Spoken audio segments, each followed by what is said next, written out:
Vocês com certeza já perceberam que nós estamos no 6º domingo da Páscoa. Neste ano litúrgico é o último domingo da Páscoa. No próximo já teremos a Ascensão e depois o Pentecostes. Há ano litúrgico, que temos até o 7º domingo da Páscoa, dependendo de quando começa todo esse tempo de Quaresma, de Páscoa, todo esse evento. E diante desse último domingo, ou de qualquer outro momento, e se estamos aqui, principalmente na Santa Missa, a maior oração que nós temos, não existe outra maior, que é o próprio Cristo se dando a nós e se dando ao Pai, nós devemos perguntar: o que Deus quer para mim hoje? O que Deus está me pedindo para que eu mude hoje? O que eu há muito tempo quero mudar, mas deixo para amanhã. Mas com certeza Deus está dizendo: mude hoje. O amanhã pode não chegar. Então hoje é um dia especial, como eu estava falando no início, Dia das Mães. Quero falar logo uma coisa, porque talvez quem não me conheça direito não percebe, mas hoje eu estou emocionado, porque no mês de maio perdi 2 pessoas muito queridas, meu pai e minha mãe. Meu pai fazia aniversário no dia 5 de maio, se tivesse vivo teria 113 anos, porque ele é de 1910 e ele casou com minha mãe com mais ou menos 40 anos, coisa do interior, e se eu continuar assim a gente vai chegar no Japão, Mas são essas coisas que vocês sabem. E minha mãe, mais ou menos 18, 19 anos, morreu no dia 9 de maio, eu estava em plena novena na Granja do Torto, na paróquia Nossa Senhora de Fátima, graças a Deus, que foi um dos primeiros filmes que eu assisti quando criança, e ainda bem que eu estava sozinho, que eu chorava sem saber nem porquê, porque eu não tinha tanto uma consciência religiosa, como a gente vai crescendo e depois que entra na catequese, entra no grupo jovem, compreende. E saí de casa com 8 anos de idade, porque morávamos, como eu disse, no interior, numa fazenda. Meus pais eram moradores de lá, eram empregados da fazenda, e a criança, o jovenzinho, as meninas tinham outro destino, para outras coisas, para cuidar lá dessa casa, da fazenda, que na realidade tinha um engenho também, produção de açúcar e gado, etc. Mas o jovem, no ano que fosse fazer 9 anos, já estava avisado: com 9 anos, se estiver aqui, ele vai cortar cana-de-açúcar, ou cortar capim, ou trabalhar na enxada. Meu pai sempre dizia para mim que gostaria de uma vida melhor para todos nós. E o patrão dele, que toda a família morava em João Pessoa, eu sou paraibano, para quem não sabe, falou que a sogra dele precisava de um jovem, de um menino, porque eu era um menino bem baixinho, não é que eu cresci muito, mas era bem baixinho, para ser o faz tudo, ser a companhia dela, que ela já era uma senhora, é uma professora aposentada, e fazer as compras com ela, limpar o quintal, que era grande, viu? Porque lá no litoral, acho que vocês imaginam, os terrenos são muito grandes mesmo. Árvores tinha de todo tipo, frutas e tudo mais. E meu pai disse para mim: meu filho, você precisa ir. Não tinha muita consciência do que iria acontecer, não. Mas, como ele diz, você precisa ir porque você tem interesse em estudar. eu ficava aperreando minha irmã, a mais velha do que eu tenho duas mais velhas, né? Então, a do meio, entre eu e a mais velha do meio, que estudou só até o segundo ano, o terceiro ano, naquele tempo, viu? Do ginásio, né? No tempo hoje. Mas quando ela chegava em casa, eu ficava no pé dela, me ensina a escrever meu nome, me ensina alguma coisa, eu quero, eu gostava. E quando cheguei em João Pessoa, eu já sabia alguma coisa, ia começar no primeiro ano. Essa senhora, ela percebeu isso, que era professora, né? Me deu uma ajuda e eu fiz um teste no Colégio Santa Júlia, de João Pessoa, e a professora disse: ele tem condições de começar já no segundo ano. Então eu saí de casa com 8 anos, né, mais ou menos em janeiro, né? Em maio eu fiz 9, né? Então já estava com 8 para 9 anos estudando. Então eu sei o que é depois, né? Quando a gente sai assim, a gente pensa que é uma aventura que vai passar logo. Como disse, no interior é diferente, né? Para a gente ter consciência de algumas coisas leva tempo, né? Vamos dizer que a gente, entre aspas, é mais inocente, né? Não tão inocente, mas é mais inocente em algumas coisas, né? Porque a gente se interessa, né, por coisas que às vezes não atrapalham muito a nossa união com Deus, né? E quando eu me vi longe e só podendo visitar minha mãe, se pudesse, porque às vezes precisavam de mim, eu só podia vê-la no final do ano, pelo menos uns 10 dias, minha mãe e meu pai, né? Minhas irmãs também. Então foi que, quando eu soube disso, foi que apertou. Eu soube o que eu tinha perdido, né? Não só a minha vida no campo, que eu gostava muito, mas meus pais, minha mãe, minhas irmãs, eu brigava tanto, né? Briga de irmãos, mas senti falta de todos. Claro, a adaptação foi difícil, levou muito tempo. Mas graças a Deus por uma palavra que meu pai disse: meu filho, ninguém da nossa família chegou a passar do terceiro ano ginásio, né? Ele só fez, acho que o primeiro ano, escrevia devagarzinho, né? Que já era, ele morreu com 86 anos, mais ou menos. E minha mãe morreu com 82, né? 81. Então ele disse: você é a chance que temos de que um dia você alcance algo e possa ajudar toda a família. E eu não sabia o que eu iria alcançar, né? Porque isso a gente não sabe, né? As surpresas vêm. Algum toque nós temos no coração, mas o discernimento nós precisamos. E graças a Deus, nunca fui reprovado, mesmo sem muito tempo para estudar. Estudava à noite, né? Às vezes reclamavam que a luz estava acesa, eu colocava uma vela e estudava. Pouca gente sabe disso, mas vou revelar agora. Eu nasci com a catarata congênita no olho direito, eu não enxergo, desde criança. Então, forçando esse olho esquerdo, hoje eu estou perdendo ele, né?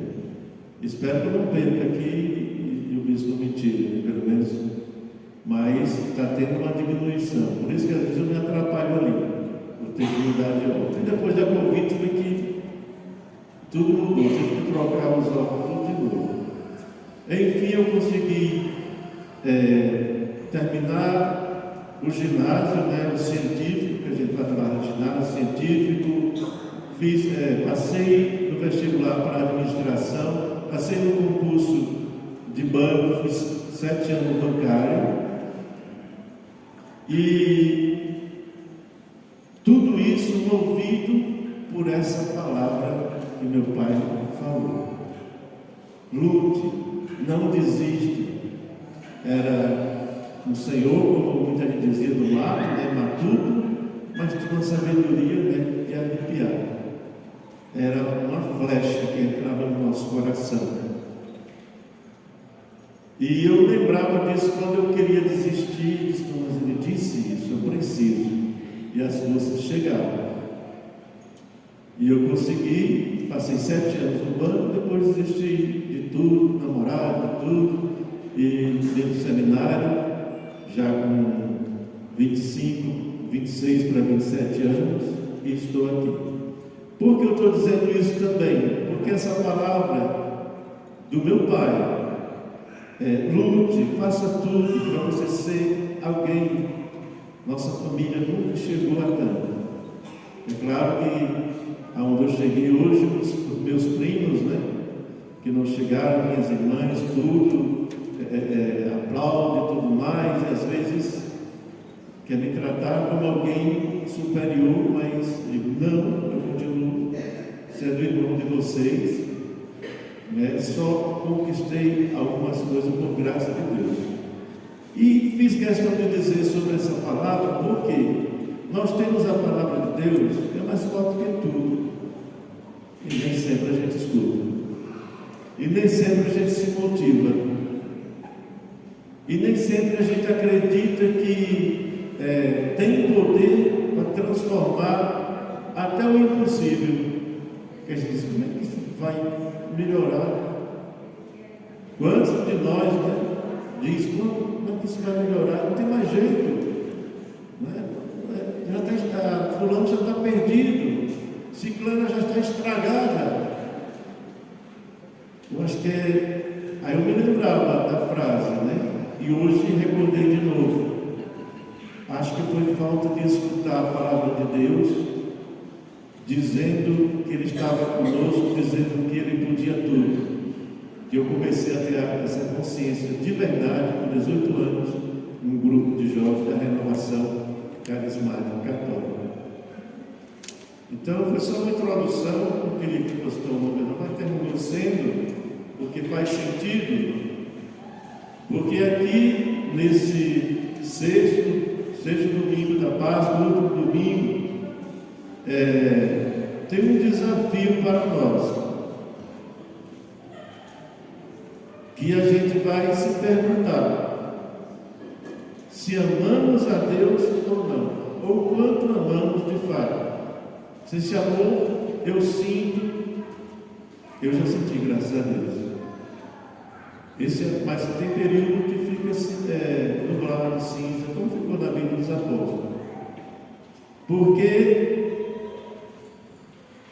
Jesus vai dizer, aquele que me ama, guarda meus mandamentos. Então, se nós amamos, a consequência de amar a Deus é guardar seus mandamentos. E seus mandamentos, não pensemos num conjunto de regras para obedecer. São regras. Mas pensemos na pessoa de Jesus, que oferece a si mesmo para que possamos obedecer, não sozinho, mas com Ele. Pensemos na pessoa dele, que é dele que vem a palavra, que é dele que vem toda essa orientação. Então, nós amamos ou não a Ele? Faz toda a diferença. Se não sentimos, peça o amor. Por quê? Porque a gente só ama porque Deus nos amou primeiro. Senão não teríamos condição de amar de nós mesmos, da nossa natureza sozinha, não nasce nada de bom. Mas a nossa natureza, que já foi unida a Cristo pela encarnação, nasce tudo de bom, se dermos abertura para isso, ao ponto de sermos santos, perfeitos, que às vezes eu chamo alguém de santo. Não, pai, Deus me livre, sou santo não. Mas por que Deus me livre? É uma coisa ruim? Não, é porque eu sou pecador. Aí, alguns já sabem, né, que eu já falei. Gente, ser santo é sinônimo de ser batizado, de ser separado para Deus. Agora, ser perfeito, aí vai ser muitas pedras no caminho, né? muitas decisões, muitas escolhas. E no Evangelho, se me amais, guardareis os meus mandamentos. Aí, como está próximo, à ascensão de Jesus, liturgicamente, porque Jesus já subiu ao céu, próximo de Pentecostes, e aqui nessa ocasião Jesus estava fazendo um discurso de despedida dos discípulos, preparando ele porque ele iria estar ausente visivelmente, mas precisaria da fé estar bem acesa, ser bem atenta, da fé e da esperança, da caridade principalmente também. Mas ele faz uma promessa que rogaria ao Pai e ele mandaria um outro defensor. O Paráclito, nós já sabemos que é o Espírito Santo, que na vida da gente inspira, auxilia, ensina. E muitas vezes a gente não faz uso dessa força. Lembre-se, uma palavrinha que meu pai me disse: meu filho, se esforce, seja alguém. Isso fica na minha cabeça. Aí eu fico pensando, se uma palavra humana teve tanta força, por que uma palavra de Deus não vai ter força? Só se eu não quiser, só se eu fazer opções erradas, só se eu me afastar da luz. Aí eu fico cego e não vejo nada. Mas se eu me lembrar, se eu já estou amando a Deus, que com certeza é um processo, porque a consequência é guardar os mandamentos, é praticar, nesse sentido de me unir a Cristo, Então, a transformação está acontecendo.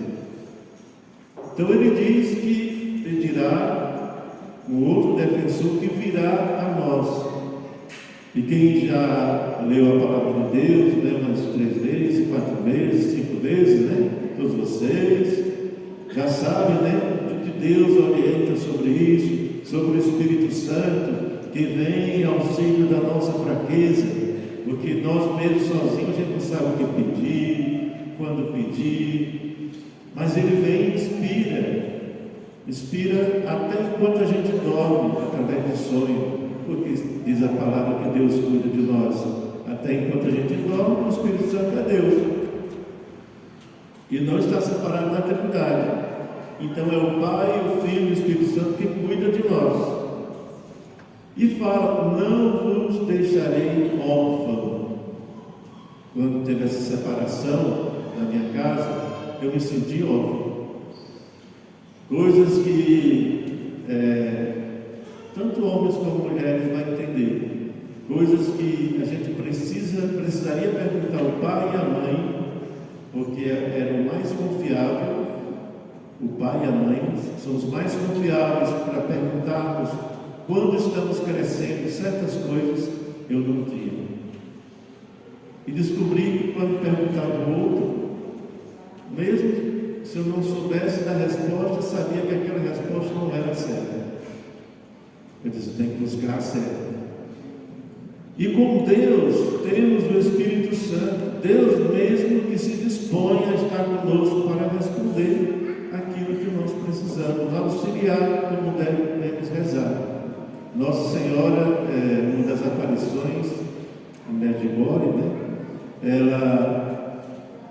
eu estava lendo sobre um trecho e eu me lembrei desse trecho porque me tocou. Os homens pedem muitas coisas a Deus, pede carro, pede saúde, às vezes pede uma vida longa, aí pede netos, filhos, pede muitas coisas boas, mas se esquece de pedir o Espírito Santo, porque quem tem o Espírito Santo tem tudo.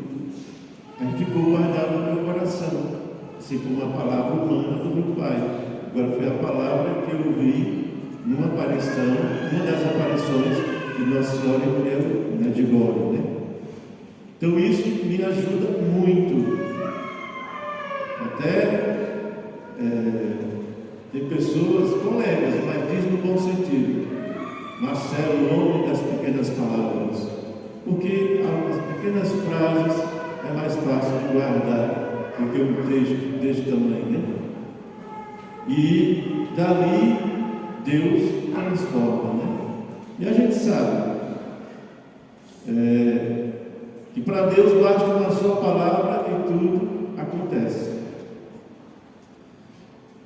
Então, no Evangelho, para finalizar essa parte, o Evangelho vai terminar dizendo: aquele que me ama, aquele que acolhe meus mandamentos, que os põe em prática, que é difícil colocar em prática, não é fácil, por isso exige o sacrifício, por isso que é uma cruz no sentido de abandonarmos o que nós gostamos, que não tem nada a ver com o que Deus quer. Às vezes é isso, de querermos a parte que a carne gosta, e às vezes não ir muito para o lado que Deus está pedindo, porque a gente tem que fazer uma escolha, mas busca pôr em prática este me ama, e o amor de Deus cresce, né, dentro de nós.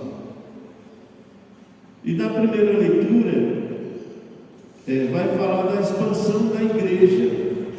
Eu creio que vocês vão lembrar dessa leitura mesmo, mas ela um pouco mais alongada, que falava que quando os apóstolos começaram a ser perseguidos, apóstolos, discípulos, começaram a ser perseguidos mesmo por Saulo, né, para matar, para ser jogado aos leões, etc., muitos se dispersaram, e também principalmente com a morte de cruz do Salvador. Ficaram perdidos, pelo menos momentaneamente, né? A gente sabe disso, mas se espalharam. E também pós Jesus subir ao céu, houve perseguição, se espalharam. E a partir de Jerusalém se espalharam. E aqui especificamente fala de Filipe, que foi para Samaria. Ele fugiu de Jerusalém, foi para Samaria, mas não deixou todo, vamos dizer assim, o legado, tudo aquilo que ele aprendeu, viveu, viu lá na Samaria, que um dia rejeitou Jesus. Quando Jesus ia subindo para Jerusalém, queria ficar lá, se hospedar na Samaria, né? E os samaritanos disseram: não, aqui você não fica. Lembra dessa passagem? Que João e Tiago, né, que é chamado filho do trovão, chegou para Jesus e disse: Jesus, vamos pedir fogo do céu para acabar com todo mundo. Aí Jesus disse: não, vamos passar adiante. E veja, Jesus vê, claro, mais do que nós, tudo. E aqui a gente vê que a Samaria recebeu a visita de Filipe, já tocado por Deus, já cheio do amor de Deus, já praticando seus mandamentos, e ele evangelizou a Samaria. Muitos ouviram sua palavra, muitos começaram a viver a fé nesse Cristo que ele pregava, muitos foram batizados. Aí diz aqui, foram batizados, mas ainda não tinham recebido o Espírito Santo, que hoje a gente pode considerar como a crisma, né? Muitos são batizados, né? E desaparecem da igreja, só vem quando vai casar, né? E às vezes não sabem das regras, aí xinga a mãe do padre, né? O pai do padre, a secretária e tudo. Hoje não, são educados e tudo mais, mas acontece muito disso, porque passou um período muito grande vivendo outras coisas, vivendo no mundo, né? Comercializado, cheio dessas manias. E muitas vezes vem, né, pedir uma coisa e está faltando tanto. Está faltando primeira comunhão, está faltando crisma. E aqui nós podemos considerar a base também do sacramento da crisma. Claro, que vem de Cristo, mas o exercício, porque aqui fala que Pedro e João chegaram e impuseram as mãos àquelas pessoas que tinham sido batizadas e todos ficaram cheios do Espírito Santo. Até Eu não entendia isso a princípio, até meus 18 anos, mas como falei, eu comecei num grupo de jovens de oração da renovação carismática e entendi. Eles falavam, né?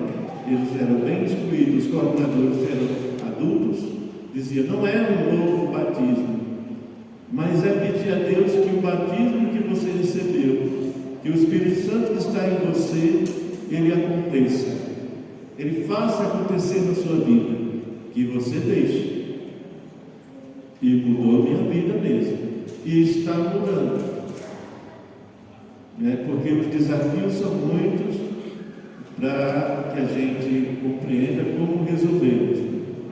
Às vezes a maneira que escolhemos não é a certa, porque muitas vezes não rezamos o bastante ou não confiamos na inspiração que Deus nos dá. Então aqui nessa primeira leitura a gente vê que Pedro e João impuseram as mãos e eles foram batizados no Espírito Santo, ficaram cheios do Espírito Santo e começou a Igreja de Cristo crescer.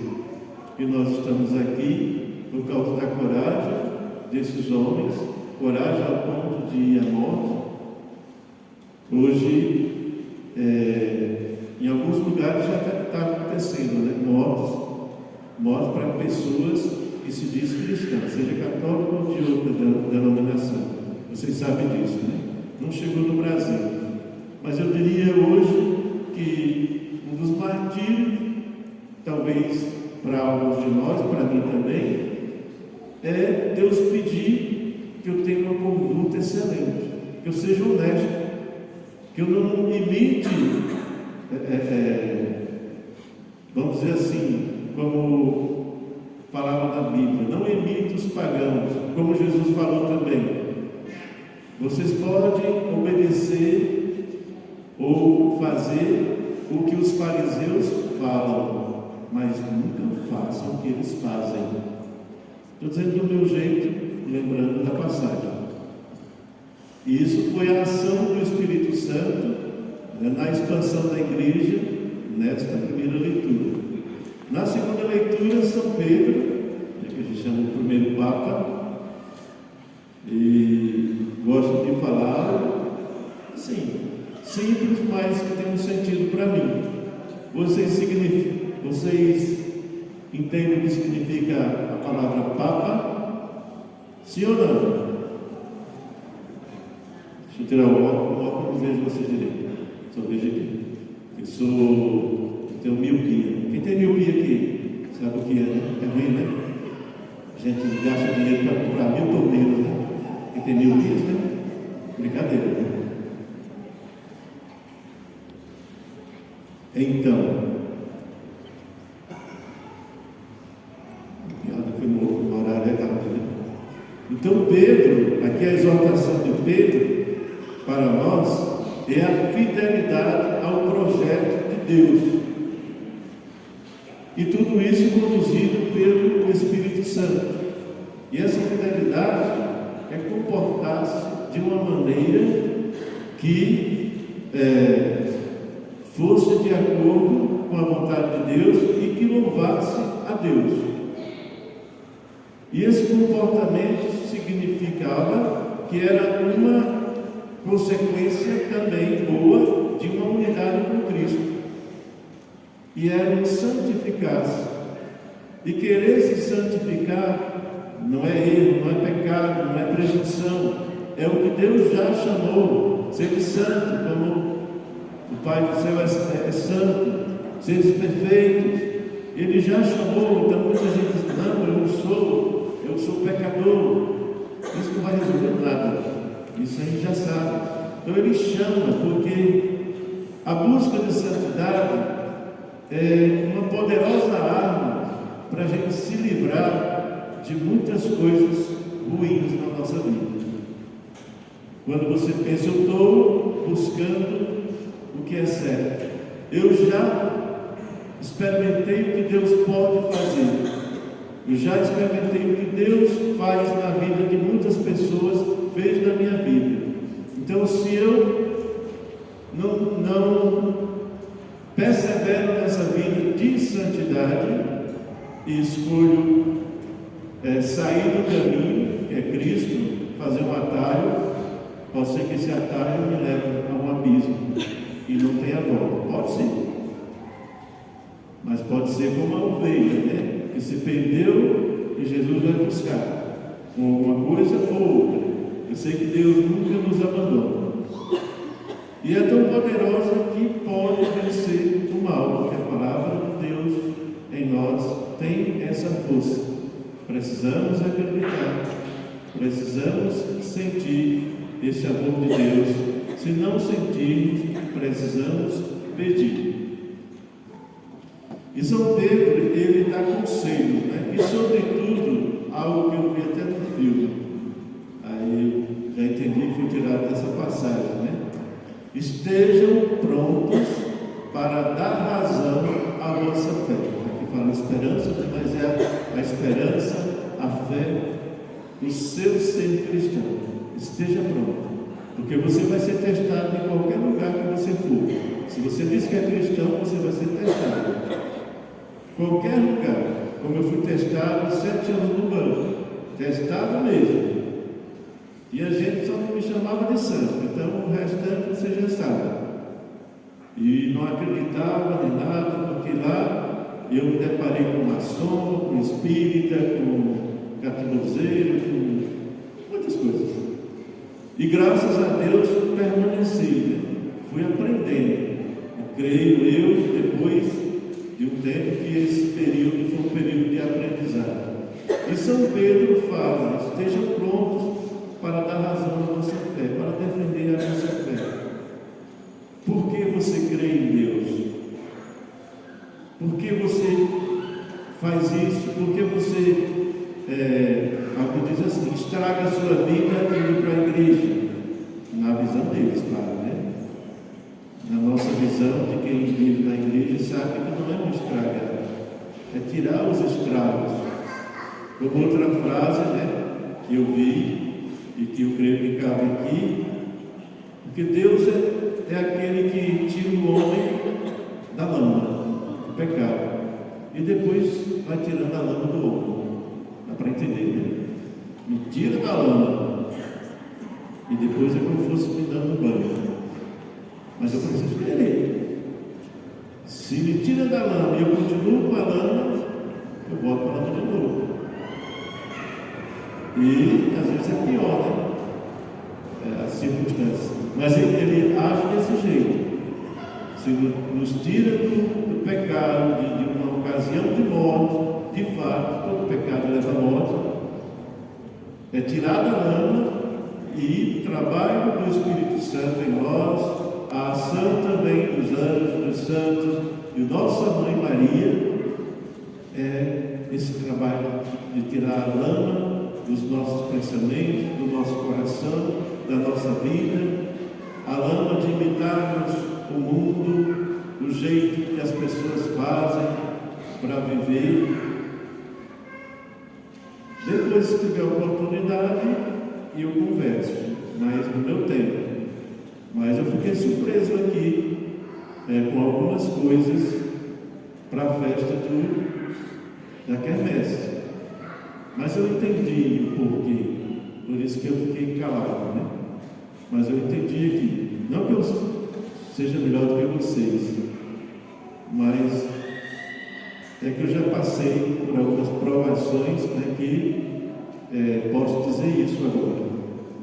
Mas talvez antes eu fosse pior, né? Porque eu estou falando, não estou dizendo que ninguém aqui é menor do que eu, e eu sou melhor do que vocês, porque sou padre e estou dizendo isso. Mas, para que vocês entendam, eu acredito na santidade, eu acredito na perfeição. É difícil viver? É. Eu passo às vezes semana árido, sem sentir nada. Rezo porque creio. Aí é quando eu entendo Santa Teresinha, que dizia que se agarrava ao banco do mosteiro onde ela vivia, porque a vontade dela era sair correndo, de tanta aridez. e tribulações que o inimigo punha a ela por 6 meses mais ou menos e o resto da vida.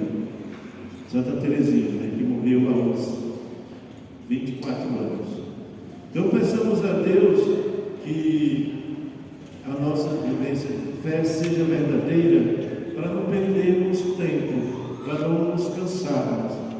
Se não colhermos nada do que buscamos, ou da plantação que Deus nos dá, ou da palavra que Ele nos dá, nós nos cansamos se não tiramos nada para nos alimentar. Continuamos vazios.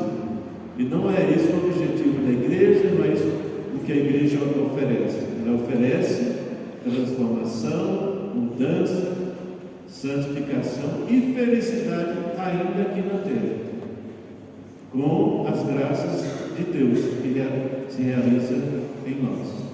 Então, Dia das Mães, dias que a igreja reza pelas mães, peçamos à Mãe das Mães que nos abençoe, que ela sempre abençoa, mas a gente pede: Mãe, preciso que me abençoe, preciso que me aconselhe, preciso que me ensine a fazer tudo o que o seu filho fala para eu fazer, que às vezes eu não entendo. Me indica o caminho para realizar só a vontade do seu filho. E ela está pronta para fazer isso. Pronta. E para terminar, quem não viu ainda, acho que viu. Veja, né? Um testemunho muito bonito que eu vi ontem de um ex-protestante da Igreja Batista que se tornou católico, através também da experiência de Nossa Senhora. Então, ela é mãe de todos, até daqueles que são órfãos porque querem, né?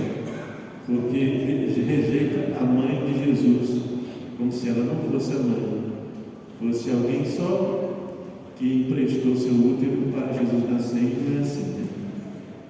Mas tudo isso por ignorância, como dizia o pregador de ontem, quando ele percebeu, reconheceu a presença de Deus e entendeu a importância de Maria e dos santos na vida, se transformou no pregador católico. Então peçamos a nossa mãe e também faça maravilhas em nós pelas graças que o seu Filho concedeu a gente. Louvado seja nosso Senhor Jesus Cristo. Creio em Deus Pai,